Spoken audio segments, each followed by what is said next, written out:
Assalamualaikum warahmatullahi wabarakatuh. Perkenalkan, nama saya Afif Subernadi dengan NIM 222111359, Prodi Hukum Ekonomi Syariah kelas 5I.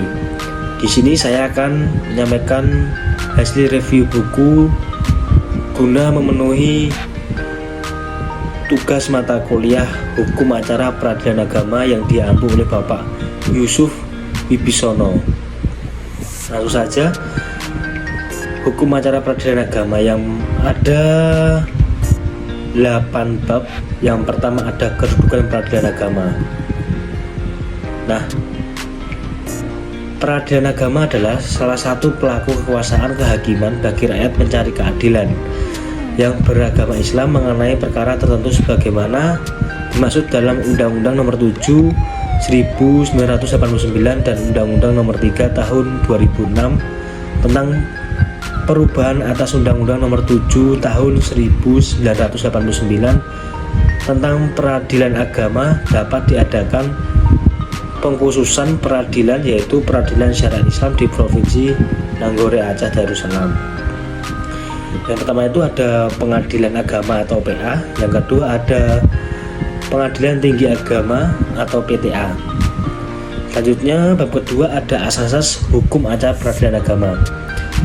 Secara jelas dalam pasal ayat 2 Undang-Undang Nomor 7 Tahun 1989 tentang peradilan agama dijelaskan bahwa peradilan agama adalah pengadilan agama dan pengadilan tinggi agama. Di sisi lain, keadilan mengacu pada proses pertimbangan perkara di pengadilan, termasuk pengiriman, pemeriksaan, dan keputusan perkara di pengadilan inkuisisi, berbeda dengan pengadilan Islam. Nah, peradilan agama dapat dijelaskan bukan peradilan Islam, karena peradilan agama adalah pengadilan yang mengadili segala perkara yang berkaitan dengan ajaran Islam. Sebab ruang lingkup perkara yang akan diadili terbatas. Bab ketiga ada gugatan dan permohonan. Gugatan ialah suatu surat yang diajukan oleh penggugat pada ketua pengadilan agama yang berwenang.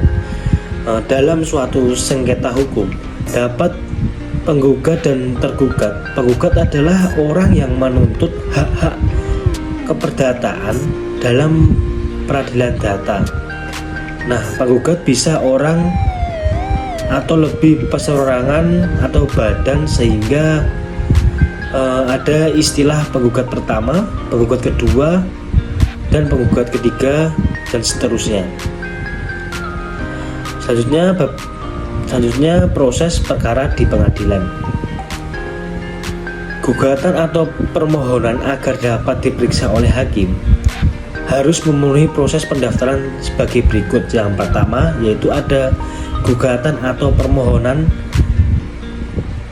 harus dibuat secara tertulis dalam pasal 118 ayat 1 HIR 142 ayat 1 RBG.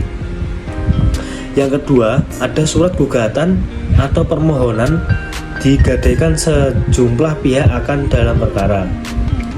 Yang ketiga, ada pendaftaran perkara harus disertai dengan membayar biaya pendaftaran perkara. Bab selanjutnya yaitu ada pembuktian dalam hukum acara peradilan agama.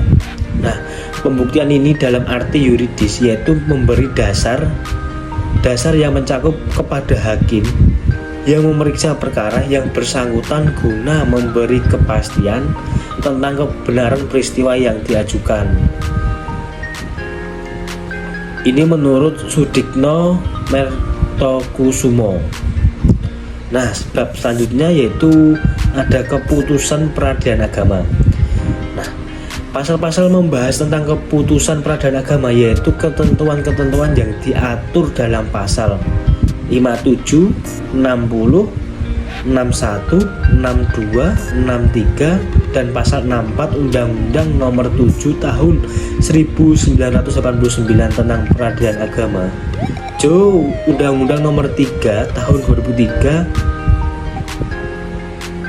Yang pertama ada A, bentuk keputusan peradilan agama. Nah, yang B ada penetapan. Bab selanjutnya yaitu ada upaya hukum.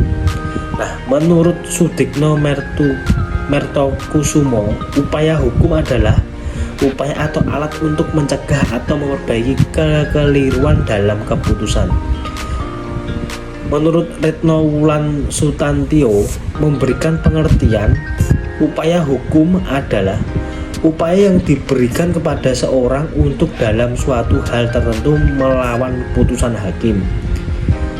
Nah, selanjutnya ada upaya hukum biasa adalah terhadap putusan first step atau banding dan kasasi, sedangkan upaya hukum luar biasa adalah perlawanan pihak ketiga dan request sipil. Bab selanjutnya yaitu ada pelaksanaan putusan hakim atau eksekusi. Nah, pada bab terakhir ini membahas tentang pelaksanaan putusan hakim eksekusi. Pada asasnya putusan hakim yang sudah mempunyai kekuatan hukum yang pasti yang dapat dijalankan di suatu pengadilan dalam mengeksekusi harus memperhatikan asas-asas pelaksanaan putusan terlebih dahulu, yaitu yang pertama ada putusan pengadilan telah memperoleh kekuatan hukum tetap kecuali putusan profesional, putusan perdamaian, eksekusi, grosse akta, dan pelaksanaan. Yang kedua ini ada putusan yang telah mempunyai atau memperoleh kekuatan hukum tetap adalah putusan final, tidak ada lagi upaya. Sekian yang bisa saya sampaikan hasil review buku, kurang lebihnya mohon maaf. Wabillahi taufiq wal hidayah. Wassalamualaikum warahmatullahi wabarakatuh.